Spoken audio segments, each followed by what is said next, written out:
जय श्री कृष्णा। राधे राधे। आप सभी का दिन शुभ और मंगलमय हो। आज आप सुनेंगे मार्गशीर्ष मास महात्म का तीसरा अध्याय। श्री भगवान देवी लक्ष्मी से कहते हैं कि प्रिय जनस्थान में एक जड नामक ब्राह्मण था जो कौशिक वंश में उत्पन्न हुआ था। उसने अपना जातीय धर्म छोड़कर वन्य के व्यापार में अपना मन लगा लिया। उसे पराई स्त्रियों के साथ व्यभिचार करने की आदत पड़ गई थी। वह सदा जुआ खेलता, शराब पीता और शिकार खेलकर जीवों की हिंसा किया करता था। इसी प्रकार उसका समय बीत रहा था। सारा धन नष्ट हो जाने पर एक बार वह व्यापार करने के लिए बहुत दूर उत्तर दिशा में चला गया। वहां से धन कमाकर घर की ओर लौटा। उसने बहुत दूर तक का रास्ता तय कर लिया था। एक दिन सूर्यास्त हो जाने पर जब दसों दिशाओं में अंधकार फैल गया, तब एक पेड़ के नीचे कुछ लुटेरों ने उसे धर दबोचा और बहुत जल्दी उसके प्राण ले लिए। उसके धर्म का लोप हो गया था, इसलिए वह बड़ा भयानक प्रेत हुआ। उसका पुत्र बड़ा धर्मात्मा और वेदों का विद्वान था। उसने अब तक पिता के लौट आने की राह देखी। जब वे वापस लौट कर नहीं आए, तब उनका पता लगाने के लिए वह खुद भी घर छोड़कर चल दिया। अब वह हर दिन अपने पिता की खोज करता, मगर राहगीरों से पूछने पर भी उसे अपने पिता का कोई भी समाचार नहीं मिलता था। इसके बाद एक दिन एक मनुष्य से उसकी भेंट हुई जो उसके पिता का सहायक था। उससे सारा हाल जानकर उसने पिता की मृत्यु पर बहुत शोक किया। वह बड़ा बुद्धिमान था। बहुत कुछ सोच विचार कर पिता का पारलौकिक कर्म करने की इच्छा से आवश्यक सामग्री साथ लेकर उसने काशी जाने का विचार किया। रास्ते में 7-8 जगह पड़ाव डालकर वह 9वें दिन उसी वृक्ष के नीचे पहुंचा जहां उसके पिता मारे गए थे। उस स्थान पर उसने संधि उपासना की और गीता के तीसरे अध्याय का पाठ किया। ठीक उसी समय आकाश में बड़ी भयानक आवाज हुई। उसने अपने पिता को भयंकर आकार में देखा। फिर तुरंत ही अपने सामने आकाश में उसे एक सुंदर विमान भी दिखाई दिया जो महान तेज से व्याप्त हो रहा था। उसमें अनेकों छोटी छोटी घंटियां लगी हुई थी। उसके तेज से सभी दिशाएं आलोकित हो रही थी। यह दृश्य देखकर उसके मन की व्यग्रता दूर हो गई। उसने विमान पर अपने पिता को दिव्य रूप धारण किए विराजमान देखा। उनके शरीर पर पीतांबर शोभा पा रहा था और मुनि जन उनकी स्तुति कर रहे थे। उन्हें देखते ही पुत्र ने प्रणाम किया। तब पिता ने भी उसे आशीर्वाद दिया। इसके बाद उसने पिता से सारा वृतांत पूछा। उसके उत्तर में पिता ने सब बातें बताकर इस प्रकार कहना आरंभ किया, बेटा, वश मेरे निकट गीता के तृतीय अध्याय का पाठ करके तुमने इस शरीर के द्वारा किए हुए दुस्तज कर्म बंधन से मुझे छुड़ा दिया। इसलिए अब तुम घर लौट जाओ, क्योंकि जिसके लिए तुम काशी जा रहे थे वह उद्देश्य इस समय तृतीय अध्याय के पाठ से ही सिद्ध हो गया है। पिता के ऐसा कहने पर पुत्र ने पूछा, तात, मेरे हित का उपदेश कीजिए और कोई कार्य जो मेरे लिए करने लायक हो बतलाइए। तब पिता ने अपने पुत्र से कहा कि बेटा, तुम्हें यही कार्य फिर करना है। मैंने जो कर्म किया है वही मेरे भाई ने भी किया था। इससे वे घोर नरक में पड़े हुए हैं।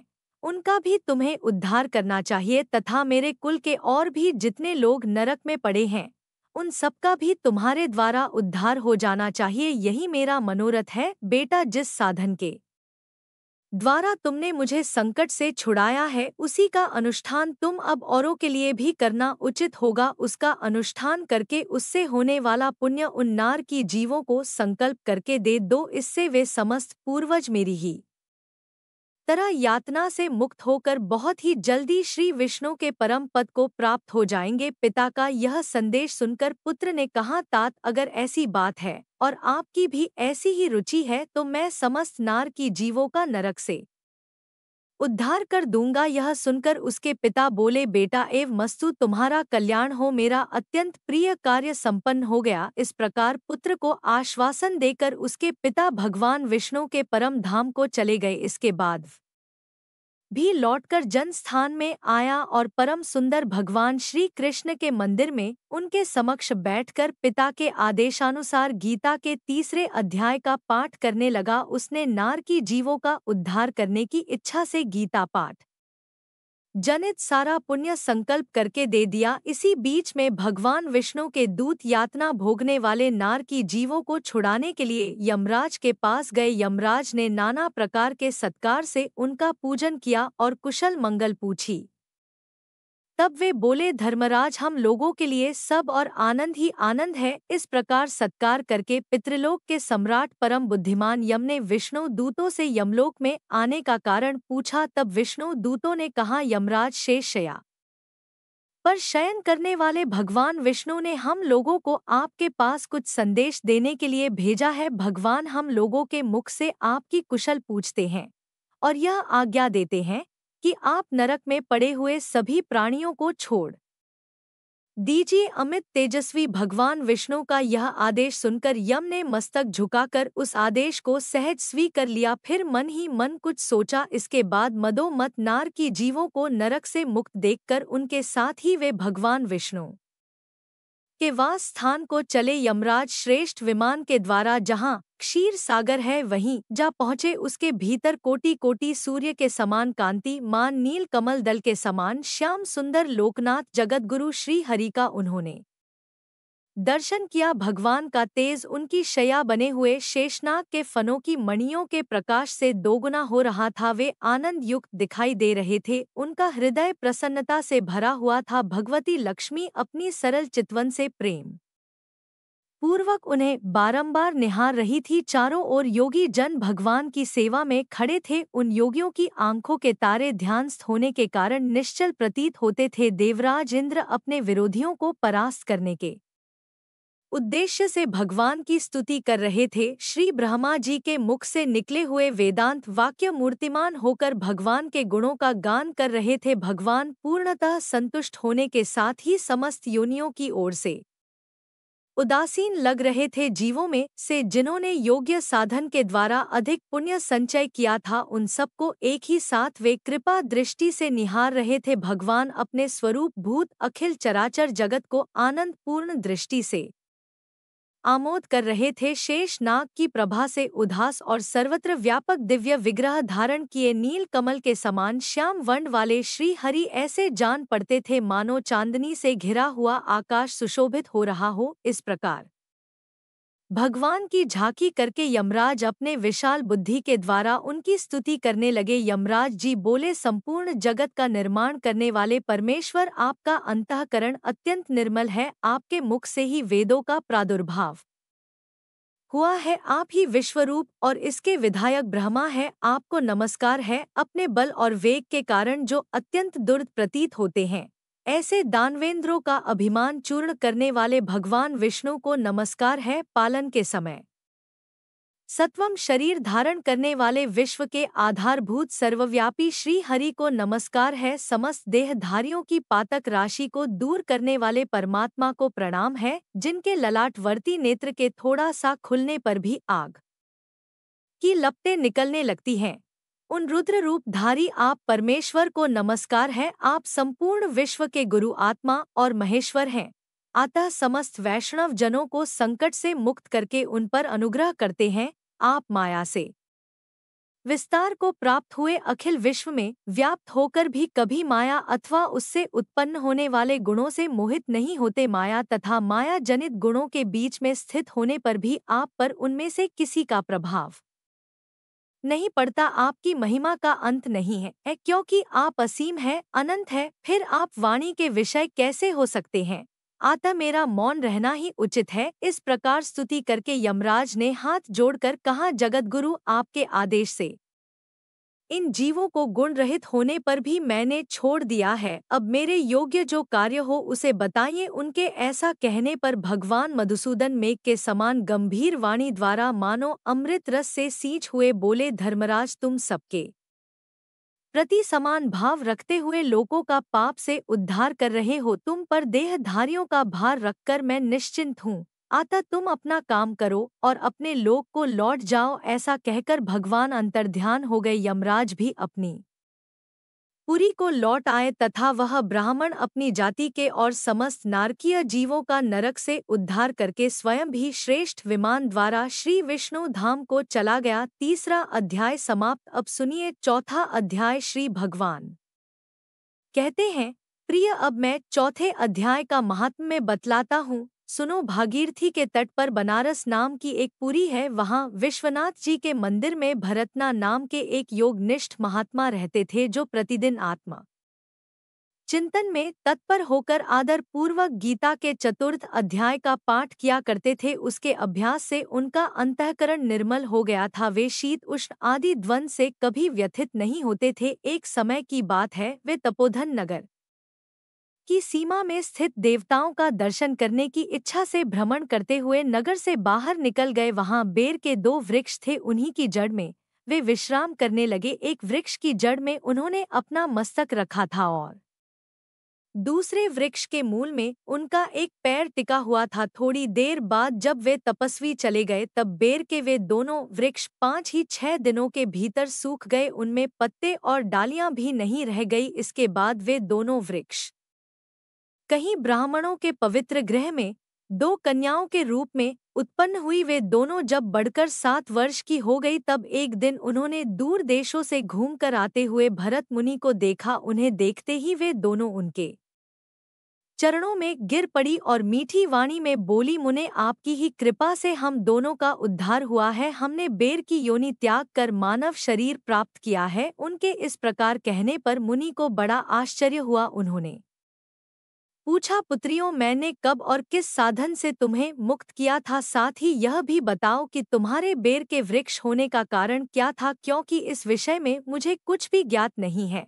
तब वे कन्याएं पहले उन्हें अपने बेर हो जाने का कारण बतलाती हुई बोली, मुने, गोदावरी नदी के तट पर छिन्न पाप नाम का एक उत्तम तीर्थ है, जो मनुष्यों को पुण्य प्रदान करने वाला है। वह पावन होता की चरम सीमा पर पहुंचा हुआ है। उस तीर्थ में सत्यतपा नामक एक तपस्वी बड़ी कठोर तपस्या कर रहे थे। वे ग्रीष्म ऋतु में प्रज्वलित अग्नियों के बीच में बैठते थे। वर्षा काल में जल की धाराओं से उनके मस्तक के बाल सदा भीगे ही रहते थे और जाड़े के समय जल में निवास करने के कारण उनके शरीर में हमेशा रोंगटे खड़े रहते थे। वे बाहर भीतर से सदा शुद्ध रहते, समय पर तपस्या करते और मन तथा इंद्रियों को संयम में रखते हुए परम शांति प्राप्त करके आत्मा में ही रमण किया करते थे। वे अपने विद्वता के द्वारा जैसा व्याख्यान करते थे, उसे सुनने के लिए साक्षात ब्रह्मा जी भी प्रतिदिन उनके पास उपस्थित होते और प्रश्न किया करते थे। ब्रह्मा जी के साथ उनका कोई संकोच नहीं रह गया था। अतः उनके आने पर भी वे सदा तपस्या में मग्न रहते थे। परमात्मा के ध्यान में निरंतर संलग्न रहने के कारण उनकी तपस्या सदा बढ़ती जाती थी। सत्य तपा को जीवन मुक्त के समान मानकर इंद्र को अपने समृद्धशाली पद के संबंध में कुछ भय हुआ। तब उन्होंने उनकी तपस्या में सैकड़ों विघ्न डालने आरंभ किए। अप्सराओं के समुदाय से हम दोनों को बुलाकर उन्होंने इस प्रकार आदेश दिया, तुम दोनों उस तपस्वी की तपस्या में विघ्न डालो जो मुझे इंद्र पद से हटाकर स्वयं स्वर्ग का राज्य भोगना चाहता है। इंद्र का यह आदेश पाकर हम दोनों उनके सामने से चलकर गोदावरी के तीर पर, जहाँ वे मुनि तपस्या करते थे, आ गई। वहां मंद और गंभीर स्वर से बजते हुए मृदंग तथा मधुर वेणुनाद के साथ हम दोनों ने अन्य अप्सराओं सहित मधुर स्वर में गान आरंभ कर दिया। इतना ही नहीं, उन योगी महात्मा को वश में करने के लिए हम लोग स्वर, ताल और लय के साथ नृत्य भी करने लगी। बीच बीच में जरा जरा सा अंचल खिसकने पर उन्हें हमारी छाती भी दिख जाती थी। हम दोनों की उन्मत्त गति काम भाव का उद्दीपन करने वाली थी, किंतु उसने उन निर्विकार चित्त वाले महात्मा के मन में क्रोध का संचार कर दिया। तब उन्होंने हाथ से जल छोड़कर हमें क्रोध पूर्वक शाप दिया, अरे तुम दोनों गंगा जी के तट पर बेर के वृक्ष हो जाओ। यह सुनकर हम लोगों ने बड़ी विनय के साथ उनसे कहा, महात्मा, हम दोनों पराधीन थी, अतः हमारे द्वारा जो दुष्कर्म हो गया है उसे आप क्षमा कर दीजिए। ऐसा कहकर हमने उन मुनि को प्रसन्न कर लिया। तब उन पवित्र चित्त वाले मुनि ने हमारे शाप उद्धार की अवधि निश्चित करते हुए कहा कि भरत मुनि के आने तक ही तुम पर यह शाप रहेगा। उसके बाद तुम लोगों का मृत्यु लोक में जन्म होगा और पूर्व जन्म की स्मृति भी बनी रहेगी। मुने, जिस समय हम दोनों बेर वृक्ष के रूप में खड़ी थी, उस समय आपने हमारे समीप आकर गीता के चौथे अध्याय का जप करते हुए हमारा उद्धार किया था, अतः हम आपको प्रणाम करती हैं। आपने केवल शाप से ही नहीं बल्कि इस भयानक संसार से भी गीता के चतुर्थ अध्याय के पाठ द्वारा हमें मुक्त कर दिया। श्री भगवान कहते हैं, उन दोनों के इस प्रकार कहने पर मुनि बहुत ही प्रसन्न हुए और उनसे पूजित होकर विदा लेकर जैसे आए थे वैसे ही चले गए तथा वे कन्याएं भी बड़े आदर के साथ प्रतिदिन गीता के चतुर्थ अध्याय का पाठ करने लगी, जिससे उनका उद्धार हो गया। अपने कुरुक्षेत्र के मैदान में भगवान श्री कृष्ण द्वारा अर्जुन को दिए गए भगवद गीता के तीसरे अध्याय का हिंदी अनुवाद। श्रीमद् भागवत गीता का यह अध्याय हमें बताता है कि हम कर्म में अकर्म की अवस्था को कैसे और क्यों प्राप्त करते हैं। इस अध्याय में भगवान श्री कृष्ण अर्जुन को बताते हैं कि ऐसा कोई समय नहीं जब हम कर्म ना करते हो। इससे पहले के अध्याय में आपने जाना सांख्य योग के बारे में। सांख्य योग में अर्जुन आत्मज्ञान को प्राप्त करते हैं, जिससे अर्जुन कर्म और संन्यास में उलझ जाते हैं। फिर वह भगवान कृष्ण से पूछते हैं कि कर्म और संन्यास में क्या श्रेष्ठ है, क्योंकि वह भयंकर युद्ध के कर्म से बचना चाहते हैं। अर्जुन समझते हैं कि युद्ध करने से वह पापी हो जाएंगे, इसलिए वह संन्यास को ही बेहतर समझते हैं। तब श्री कृष्ण अर्जुन को एक गहरी बात समझाते हैं, जिससे अर्जुन के संशय को वह दूर कर देते हैं और से बेहतर कर्म को बताते हैं, क्योंकि भौतिक जगत में सन्यासी बनना तो कठिन है और यह मार्ग तपस्याओं से भरा हुआ भी है। मनुष्य कर्म करके भगवान को आसानी से प्राप्त कर सकता है। भगवान अब अर्जुन को कर्म योग के बारे में बताना शुरू करते हैं। भगवान श्री कृष्ण कहते हैं कि हे अर्जुन, सन्यासी बनना भी बिना कर्म के असंभव ही है, अर्थात कर्म से बचने के लिए कुछ भी हासिल नहीं होता। मनुष्य चाहे किसी भी अवस्था में हो तो उसके ना चाहते हुए भी उससे कर्म तो करने ही पड़ते हैं। भगवान श्री कृष्ण कहते हैं कि जब तक जीवन रहेगा तब तक ना चाहते हुए भी कर्म तो करना ही पड़ेगा। अर्जुन को समझाते हुए श्री कृष्ण कहते हैं कि हर क्षण कर्म होना ही है, तो क्यों ना वह कर्म उसके विषय में जानकर किया जाए, क्योंकि उचित कर्म ही कर्म के बंधन से मुक्त कराता है।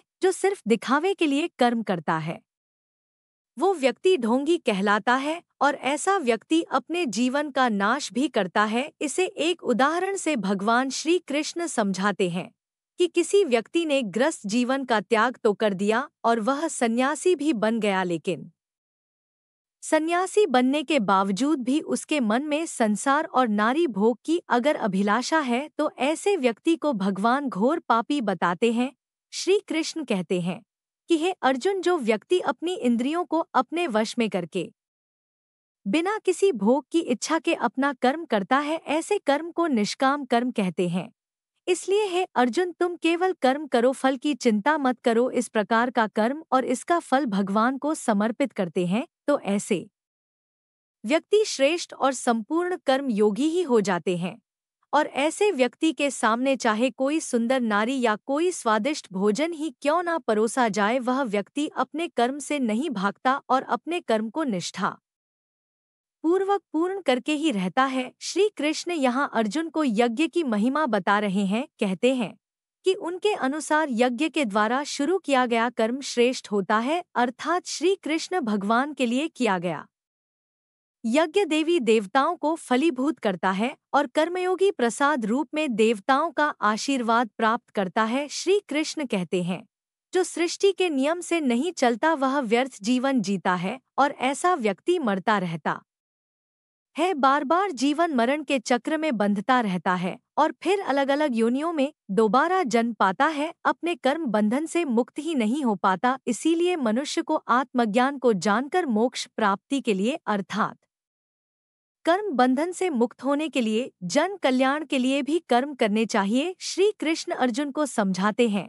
कि हे अर्जुन, अगर जीवन को अच्छा बनाना चाहते हो और सही प्रकार से कर्म करना चाहते हो तो सभी भोगों का भी और सभी प्रकार की मोह माया का भी त्याग करना होगा, क्योंकि तभी हम अपने कर्मों द्वारा श्रेष्ठ बन पाएंगे और ऐसी मिसाल भी बन सकेंगे जिससे दूसरे व्यक्ति भी अपने जीवन में उसका पालन कर सके। श्री कृष्ण बड़ा सुंदर उदाहरण देते हुए कहते हैं कि हे अर्जुन, मैं तो तीनों लोगों का स्वामी हूँ और मैं जो भी चाहूँ वह पा भी सकता हूँ, लेकिन मैं फिर भी धरती पर हर युग में अवतार लेकर अपना कर्म करता हूँ। जैसे इस समय मैं तुम्हारा सारथी बनकर तुम्हारे साथ हूँ, और अगर मान लो कि मैं कर्म ही ना करूँ तो धरती पर सब और नष्ट और अनर्थ ही तो हो जाएगा। श्री कृष्ण कहते हैं कि हमें घमंडी व्यक्ति से दूरी रखनी चाहिए। श्री कृष्ण एक तरह से चेतावनी ही दे रहे हैं, क्योंकि इस स्वभाव के व्यक्ति खुद को सर्वश्रेष्ठ और सभी कारणों का कारण समझते हैं।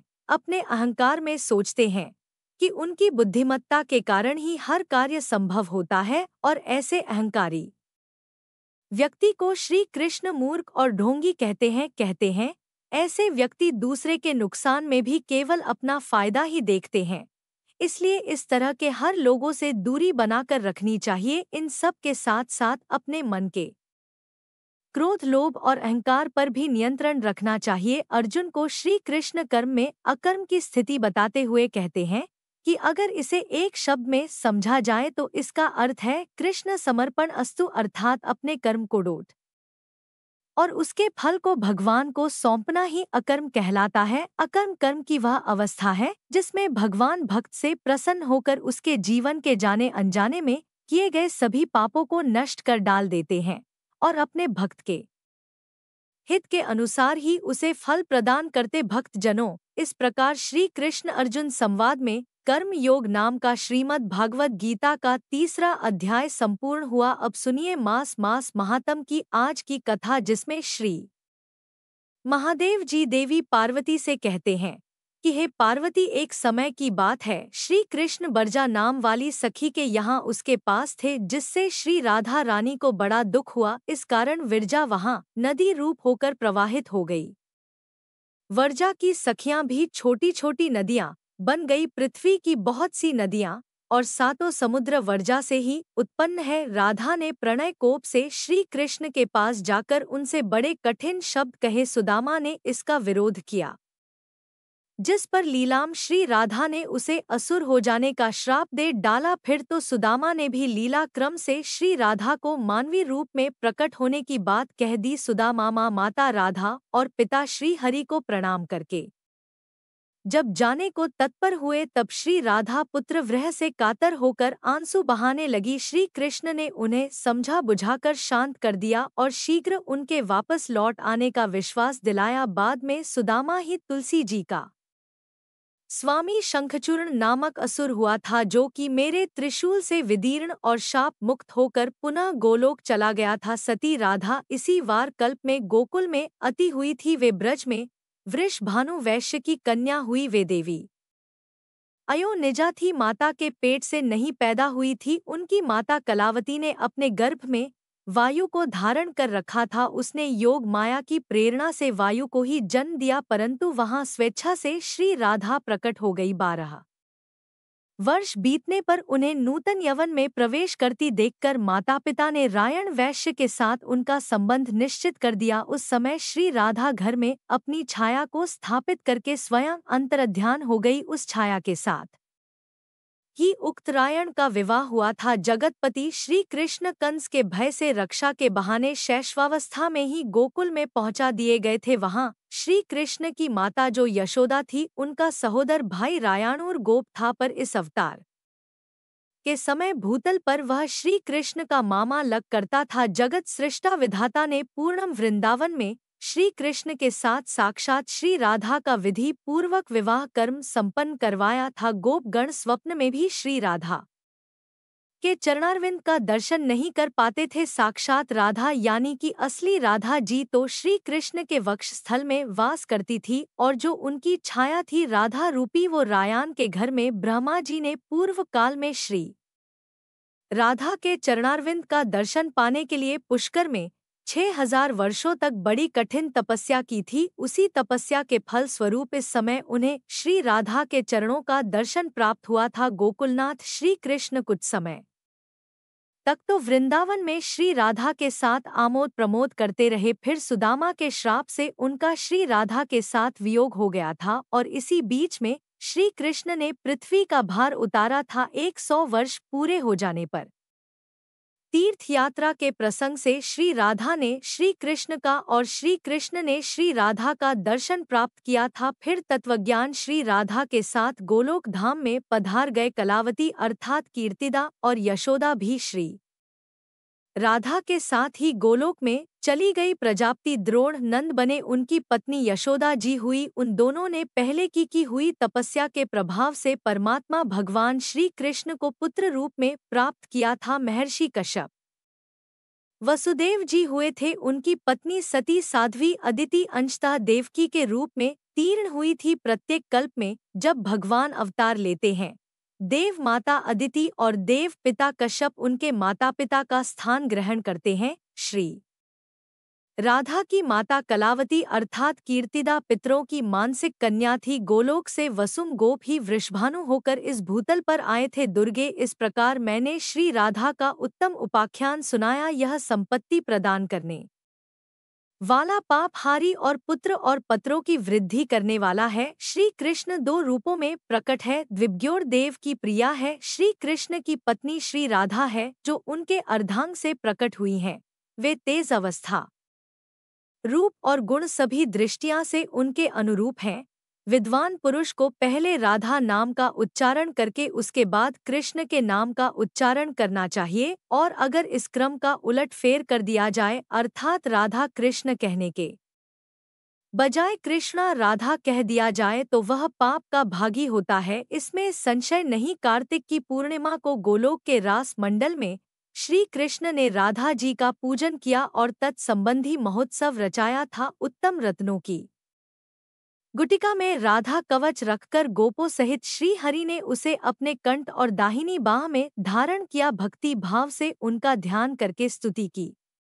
मधुसूदन ने राधा के चबाए हुए तांबूल अर्थात पान को लेकर स्वयं खाया था। श्री राधा श्री कृष्ण की पूज्या भी हैं और श्री कृष्ण राधा जी पूजनीय है। वे दोनों एक दूसरे के इष्ट देवता हैं। उनमें भेदभाव करने वाला पुरुष नरक में जाता है। श्री कृष्ण के बाद धर्म ने, ब्रह्मा जी ने, मैं ने, अनंत ने, वासुकी ने और सूर्य चंद्रमा ने श्री राधा का पूजन किया। फिर देवराज इंद्र, रुद्र गण, मनु पुत्र देवेंद्र गण, मुनीन्द्र गण और संपूर्ण विश्व के लोगों ने श्री राधा की पूजा की। यह सब द्वितीय आवरण के पूजक है। तृतीय आवरण में सातों द्वीपों के सम्राट सुज्ञाने और उनके पुत्र पत्रों और मित्रों ने भारतवर्ष में प्रसन्नतापूर्वक श्री राधिका का पूजन किया। उन महाराज को देवव किसी ब्राह्मण ने श्राप दे दिया था जिससे उनका हाथ रोगग्रस्त हो गया था, जिस कारण वे मन ही मन बहुत दुखी रहा करते थे। उनकी राज्य लक्ष्मी छिन गई थी, परंतु श्री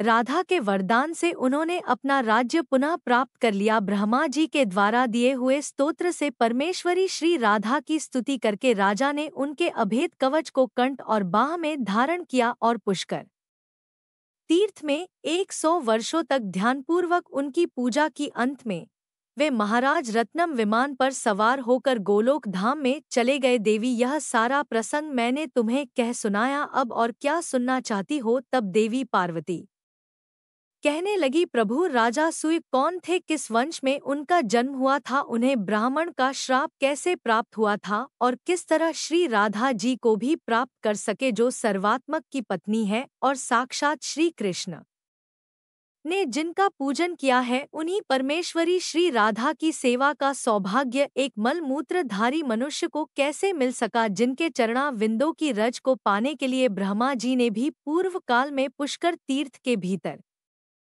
6000 वर्षों तक बड़ी कठिन तपस्या की थी और जिनका दर्शन पाना आपके लिए भी कठिन है। उन्हीं पुरातन महालक्ष्मी श्री राधा देवी का दर्शन राजा सूय ने कैसे किया, वे मनुष्यों के दृष्टि पथ में कैसे आई, तीनों लोकों के सृष्टा ब्रह्मा जी ने राजा सूय को श्री राधा का कवच किस प्रकार दिया, उनके ध्यान पूजन और स्तोत्र का उपदेश कैसे दिया है महादेव, यह सब भी बताने की कृपा कीजिए। तब श्री महादेव जी बोले, देवी 14 मनु में जो सबसे प्रथम है उन्हें स्वयंभूम कहते हैं।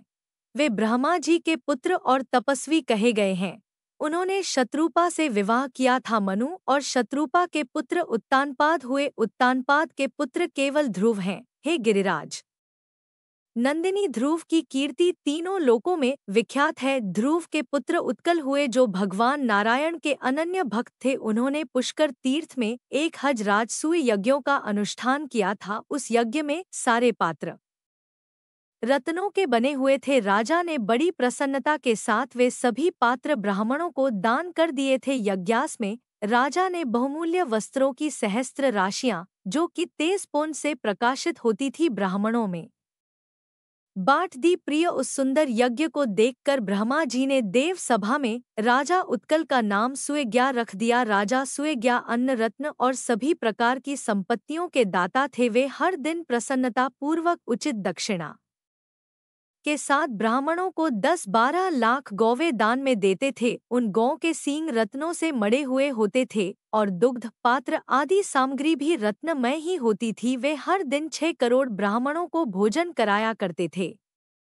उन्हें प्रतिदिन चूसने, चबाने, चाटने और पीने योग्य भोजन सामग्री देकर तृप्त किया करते थे। हर दिन 1 लाख रसोइयों को भोजन दिया करते थे। पुआ, रोटी, चावल आदि अन्न, दाल आदि व्यंजन दही के साथ परोसे जाते थे। उस भोजन सामग्री में मांस का सर्वथा अभाव होता था। ब्राह्मण लोग भोजन के समय मनुवु राजा सूय की नहीं, बल्कि उनके पितरों की भी स्तुति करते थे। हे सुंदरी, यज्ञ के दिनों में और उसकी समाप्ति के दिन कुल मिलाकर 36 लाख करोड़ ब्राह्मणों ने अत्यंत तृप्ति पूर्वक सुवर्ण भोजन किया था। उन्होंने दक्षिणा में इतने रत्न ग्रहण किए थे कि उन सबको अपने घर तक ढोकर ले जाना उनके लिए सर्वथा असंभव हो गया था। तब उन्होंने कुछ तो शूद्रों को बांट दिया, कुछ रास्ते में छोड़ दिया। ब्राह्मण भोजन के अंत में राजा ने ब्राह्मणों को भी भोजन दिया और फिर वहां अन्न की सहस्त्र राशियां शेष रह गई। इस प्रकार यज्ञ करके महाबाहु राजा सूय अपनी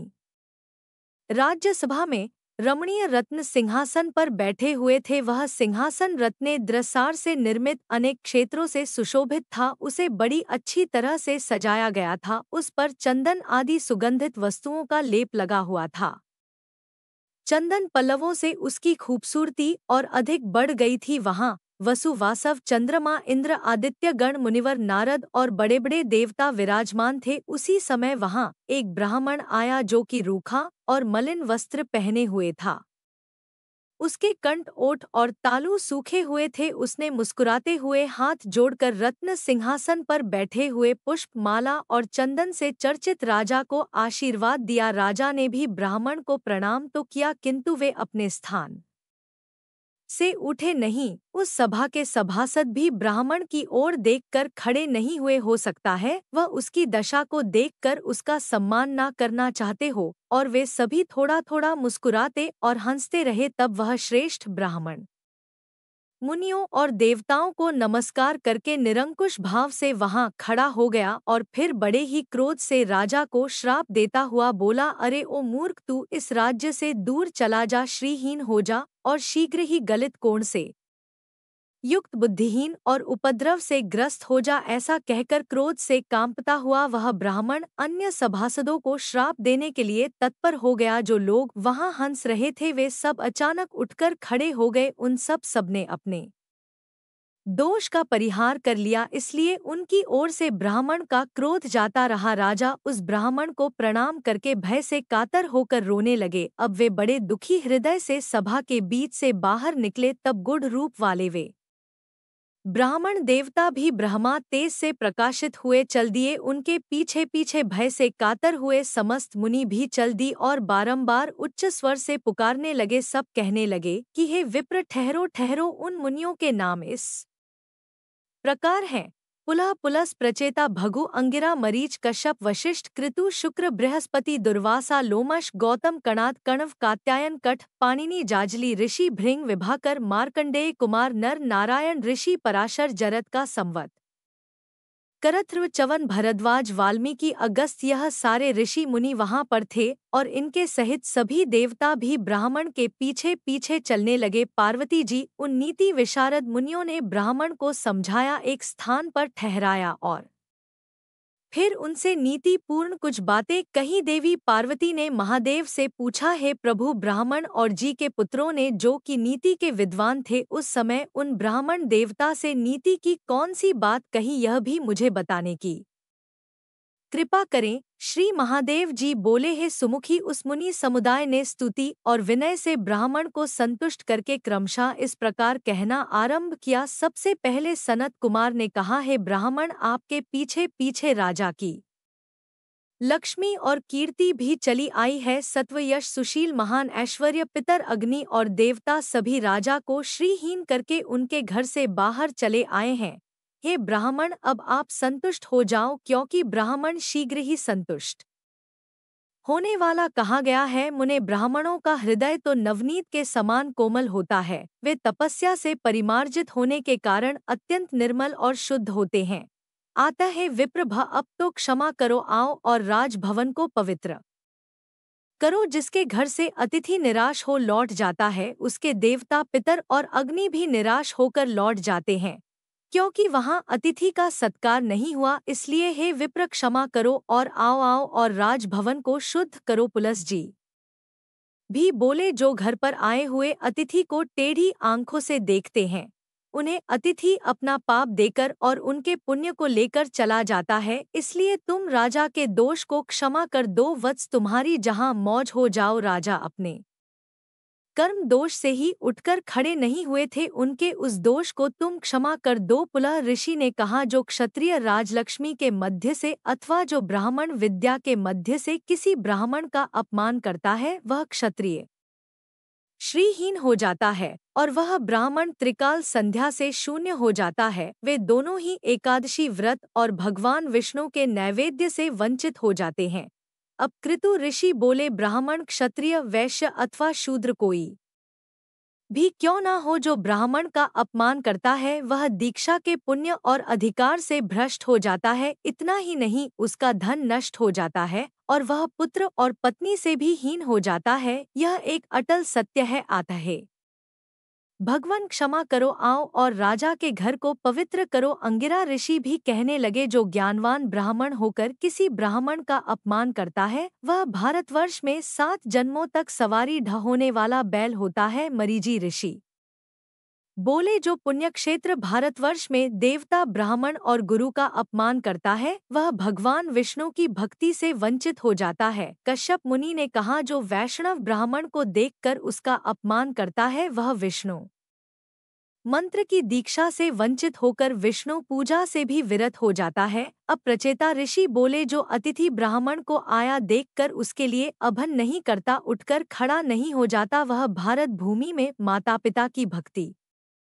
से रहित हो जाता है। उस मूर्ख को 7 जन्मों तक हाथी की योनि में जन्म लेना पड़ता है। इसलिए हे द्विश्रेष्ठ, शीघ्र चलो, राजा को आशीर्वाद दो। दुर्वासा ऋषि कहने लगे, जो गुरु ब्राह्मण अथवा देवता की प्रतिमा को डोट देखकर शीघ्र ही उसके सामने मस्तक नहीं झुकाता, वह पृथ्वी पर सुअर होता है। इसलिए हे ब्राह्मण, हमारे सब अपराधों को क्षमा करो और चलकर अतिथि सत्कार ग्रहण करो। अब राजा ने पूछा, आप सभी लोग श्रेष्ठ मुनि हैं, आपने किसी न किसी बहाने से धर्म का उपदेश दिया है, अतः सब कुछ स्पष्ट बताकर मुझ मूर्ख को समझाइए। हे विप्रवो, आप लोग पहले मुझे यह बताएं कि स्त्री हत्या, गौ हत्या, गुरु पत्नी गमन, ब्रह्मा हत्या और कृतज्ञता करने वालों को कौन सा दोष लगता है और उसका परिहार अर्थात उसकी मुक्ति कैसे होती है। वशिष्ठ जी बोले, राजन, अगर अपनी इच्छा से गोवध का पाप किया गया हो तो उसके प्रायश्चित के लिए मनुष्य लगातार 1 वर्ष तक तीर्थों में भ्रमण करता रहे, तीर्थों के दर्शन करता रहे, वह हर दिन जौ की रोटी या जौ की लपसी खाएं और हाथ से ही जल पिए। वर्ष पूरा होने पर ब्राह्मणों को दक्षिणा सहित 100 अच्छी और दूध देने वाली गौं का दान करे। प्राय तसे पाप क्षीण हो जाने पर भी मनुष्य अपने संपूर्ण पाप से मुक्त नहीं हो जाता। जो पाप बचा रहता है, उसी के फल से वह दुखी और चांडाल होता है। अगर आति देशिक हत्या हुई हो, अर्थात साक्षात गोवध आदि ना होकर उसके समान बताया गया कोई पाप कर्म हो गया हो, तो उसमें साक्षात की हुई हत्या से आधा फल भोगना होता है। अनुकल्प रूप प्रायश्चित से उस हत्या का पाप क्षीण हो जाता है, फिर भी उससे पूरी तरह मुक्ति नहीं मिल पाती।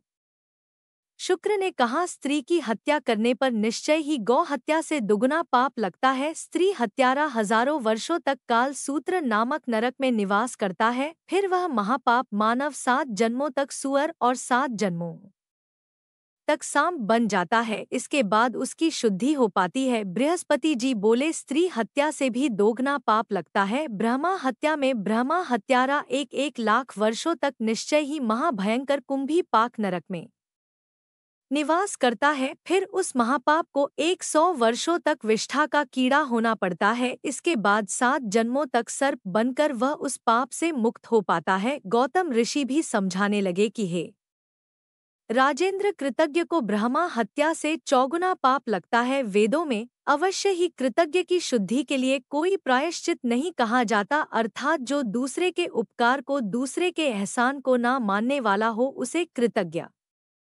कहते हैं। राजा ने पूछा, वेदताओं में श्रेष्ठ है महर्षि, आप मुझे कृतज्ञ का लक्षण बताइए। कृतज्ञ के कितने भेद हैं और उनमें से किन किस दोष की प्राप्ति होती है? तब ऋषि श्रंग ने उत्तर दिया, सामवेद में 16 प्रकार के कृतन का वर्णन किया गया है। राजन, वे सब के सब प्रत्येक दोष से, प्रत्येक फल के भागी होते हैं। सत्कर्म, सत्य, पुण्य, स्वधर्म, तप, प्रतिज्ञा, दान, परिपालन, गुरु कृत्य, देव कृत्य, काम कृत, द्विज पूजन, नित्य कृत, विश्वास पर धर्म और पर प्रदान, इनमें स्थित हुए मनुष्यों का जो वध करता है वह पापी कृतज्ञ कहा गया है। इनके लिए जो लोक हैं वे जन्म से भिन्न योनियों में उपलब्ध होते हैं। हे राजन, वे पापी कृतज्ञ जिन जिन वे नरक निश्चय ही यमलोक में विद्यमान है। राजा सूय ने पूछा, है प्रभु, किस प्रकार के कृतज्ञ कौन सा कर्म करके किन किन भयंकर नरकोपी? कात्यायन ऋषि बोले, राजन, जो शपथ खाकर भी अपने सत्य को मिटा देता है, यानी कि जो कसम खाने के बाद भी अपनी बात को पूरा नहीं करता, उसका पालन नहीं करता, वह कृतज्ञ अवश्य ही 4 युगों तक काल सूत्र नरक में निवास करता है, फिर 7 जन्मों तक कौवा और उल्लू होकर फिर से 7 जन्मों तक महारोगी शूद्र होता है। इसके बाद उसकी शुद्धि हो पाती है। फिर सर्व श्री सनन सनातन पराशर जरत काल भरद्वाज और विभाकर अलग कृतज्ञ के भेद और उनको प्राप्त होने वाली दुर्गति का वर्णन किया। फिर श्री मार्कंडेय बोले, मार्कंडेय जी ने कहा कि हे नरेश्वर, शूद्र जाति स्त्री के साथ समागम करने पर ब्राह्मण को जो दोष लगता है उसका वर्णन वेदों में किया गया है, उसे बताता हूँ, सावधान होकर सुनो। जो ब्राह्मण शूद्र जाति स्त्री के साथ संबंध स्थापित करता है वह कृतज्ञ में प्रधान है, सबसे बड़ा कृतज्ञ है। उसे 14 इंद्र के स्थिति काल तक क्रम दस्त्र नामक नरक में निवास करना होता है। वहाँ वह ब्राह्मण कीड़ों के काटने से व्याकुल रहता है। यमराज के दूत उससे प्रतिदिन तपाई हुई लोहे की प्रतिमा का आलिंगन करवाते हैं। फिर निश्चय ही वह व्यभिचारिणी स्त्री की योनि का कीड़ा होता है। इस अवस्था में 1000 वर्षों तक रहने के बाद वह शूद्र होता है, फिर उसकी शुद्धि हो पाती है। राजा बोले, हे मुने, अन्य कृतज्ञ के कर्मों का भी फल बताइए। यह ब्राह्मण का श्राप तो मेरे लिए बड़ा लाभदायक हुआ है, क्योंकि इसके कारण मुझे सत्संग का लाभ हुआ है। भला विपत्ति में पड़े बिना किसको संपत्ति प्राप्त होती है? हे मुनिवर, मैं तो धन्य हूँ, कृतज्ञ हूँ। मेरा जीवन सफल हो गया, क्योंकि आज मेरे घर पर मुक्त मुनि गण और देवता पधारे हैं। इसके बाद मुनियों ने राजा सुयोग्य के सामने जिन जिन नरकों का वर्णन किया जिसमें कृतज्ञ मनुष्य को जाना होता है, उसका वर्णन आप सभी अगले अध्याय में